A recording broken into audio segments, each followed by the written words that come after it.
airplanes than you would find on a single aircraft carrier.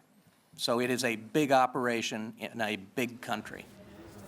All right, some breaking news now just coming into us. According to the Associated Press, 3 Dutch Marines are being held by authorities in Libya after they were captured by forces loyal to Colonel Gaddafi. This during apparently a rescue a mission to rescue Dutch workers in Libya. This is coming from the Defense Ministry spokesman in the Netherlands. Again, 3 Dutch Marines being held by authorities in Libya after trying to rescue Dutch workers from the country. Now, the battle for Brega has been dominating online content. We'll be looking into that after the break. Well, here at the web desk, I'll have the latest video from the fighting.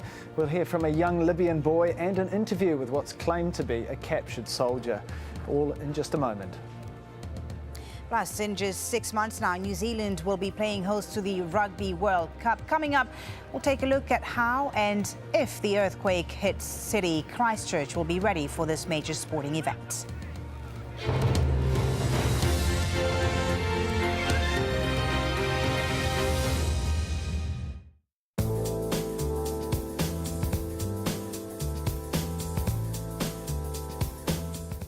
Hello, welcome to look at the international forecast. The snow keeps piling up across northern India, certainly over the higher ground.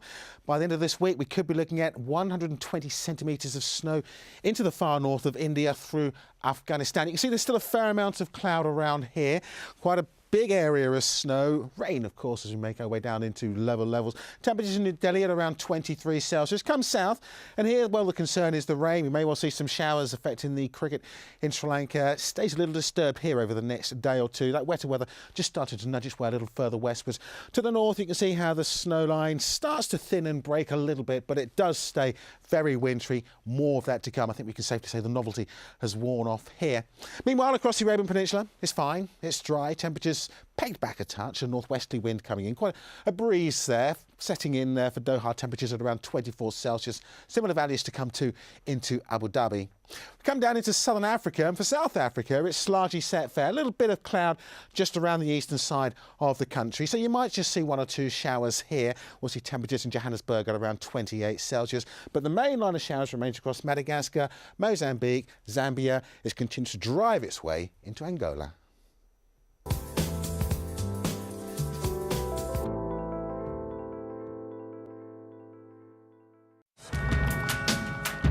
Leaders are remembered, be they loved or feared. Alone they are inscribed on the pages of history. But what of the men and women whose hands build their monuments and whose blood stains their battlefields? The people who, against all odds, wield the power to reshape history. People in power at this time on AlJazeera.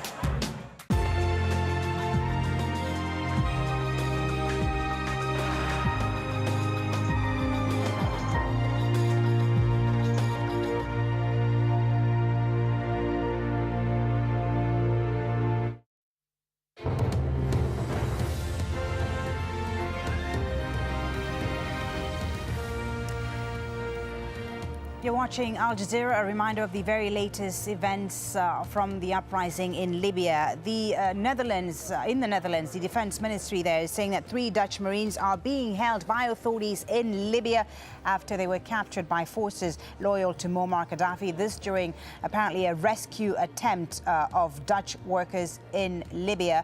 According to the Dutch Defense Ministry, the 3 were surrounded by armed men and captured on Sunday after landing near Sirte, which is the stronghold of Libyan leader Muammar Gaddafi. Meanwhile, there are reports of renewed airstrikes on the rebel-held towns of Brega and AlJazeera. This follows Wednesday's failed attempt by pro-Gaddafi forces to retake Brega, which is some 800 kilometers east of the capital, Tripoli. Libyan opposition groups are digging in for the long term, amassing men and weapons in a bid to reinforce their control of AlJazeera in the east. The area around AlJazeera has come under airstrikes by pro-Gaddafi troops. And Al Jazeera has learned that Colonel Gaddafi has accepted an offer by Venezuelan President Hugo Chavez to mediate the crisis. Now, these social media sites continue to be an important source of information and images out of Libya. Let's go to Tarek Baisley now, who's at our web desk. Well, thanks, Foley. As we've been hearing, in the last 24 hours, the port town of Brega, home to a major oil facility, has been seen fighting between anti and pro-government forces. Well, this raw footage from Wednesday's clashes, 9 minutes of it in total, was uploaded to YouTube, appears to show fighting in the sand dunes near the coast. Well, the anti-government forces, armed with automatic weapons and rocket-propelled grenades, appear to fire and come under fire. This man says he'll leave by force, referring to Colonel Gaddafi. Bullets are heard overhead. A fighter falls to the ground. Well, against the regime, against stray dogs, this man says. And another man claims they're fighting the mercenaries. He says were grouped near the port and travelling in 120 cars. Also posted to the web what's claimed to be an interview with a reservist soldier captured after the fighting. I was a reserve soldier. They told us to get into the cars. We wore our gear and were taken to Brega. We were going to make base there or clean it or something, to sweep it so they can control it. I won't lie to you. They told us we were going to do some military cleaning. It means whoever attacks you with bullets, you shoot them. Well, it appears that the battle for Brega is not over, and comments on the microblogging site Twitter in the last few hours confirm that. Shabab Libya says the cars are reported to be full of mercenaries with the intention of joining a battalion outside Ras Lanaf to head to Brega and regain Libya. Dicey Lee 808 says the city of Harawa reports 70 cars have arrived in town filled with mercenaries. They plan to attack the city of Brega, occupy it and the airport. And a tweet from Wael Ghonim, the Google executive credited with bringing protesters together in Egypt. He says Gaddafi said that protesters are on drugs. Guess that he is right. We are now addicted to freedom drugs, but we won't ever quit. And finally, there are warnings that more than 1 million children in the west of Libya are in serious danger due to the violence, among them one small boy in the eastern city of Al-Baida. His defiant message, this making it onto YouTube. Good luck to every guy, to every child, to every man, to every woman, to every girl, to every boy. I will say good luck. And I will say we will fight. We will fight like year, 2 years, 3 years, 4 years, to the end. Well, plenty more material continuing to come online. Updates on our live Libya blog. That should be the page there. All our online content, news, views and analysis updated 24/7. The address aljazeera.net/English. But for now, back to you, Foley.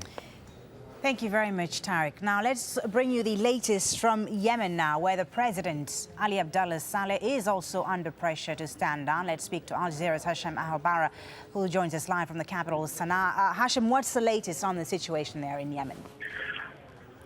Well, a spokesperson of the opposition, Mohammed Saleh al-Qubati, just told AlJazeera that talks with President Ali Abdullah Saleh reached a deadlock and that the opposition was